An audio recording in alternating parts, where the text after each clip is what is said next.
Peggy 12.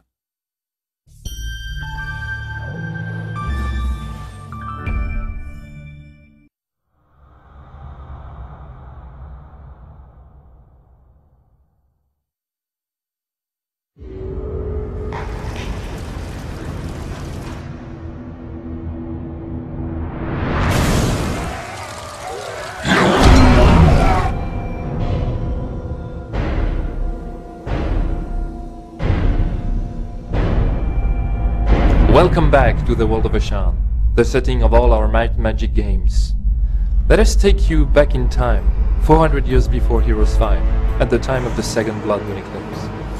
Once again, demons are swarming out of the bowels of Shi'ar.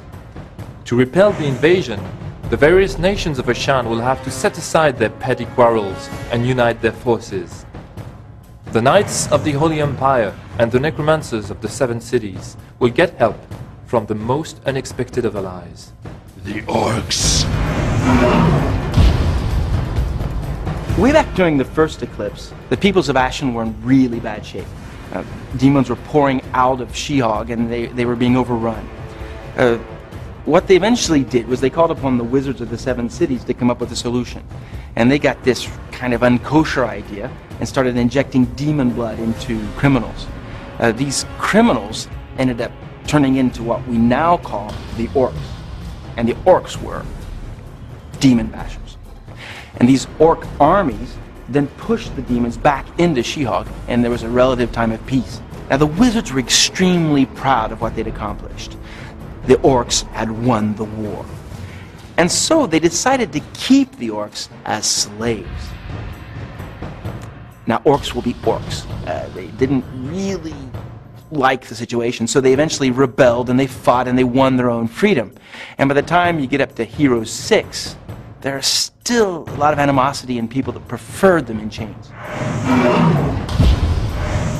Sandor is the bastard child of Duke Slava of Griffin and his first love, the beautiful Lady Elizabeth.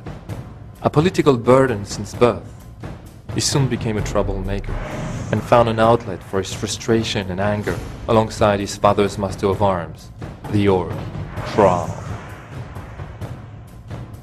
Imagine the Duchy of Griffin and the Duchy of Wolf, they've been feuding for decades.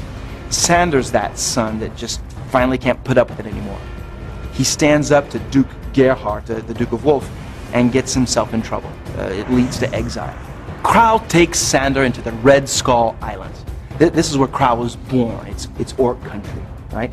Think dancing with jaguars, blood and light rituals. Sandor's confronted with everything that it means to be an Orc, and he becomes a war chief. He's popular, he amasses a huge horde, a giant army, and goes back into the Holy Empire. Whether he becomes the savior of the Empire or the conqueror, that's really up to the player to decide. The Orc strategy on the battlefield is pretty straightforward. Rush now, think later. The Stronghold creatures are fast, highly mobile, brutal, and tough. Their melee damage output is simply the best in the game. They have thick skin, brutal determination, high pain threshold, and an innate resistance to magic. And their faction ability, the Blood Rage, improves their already impressive offensive capacities.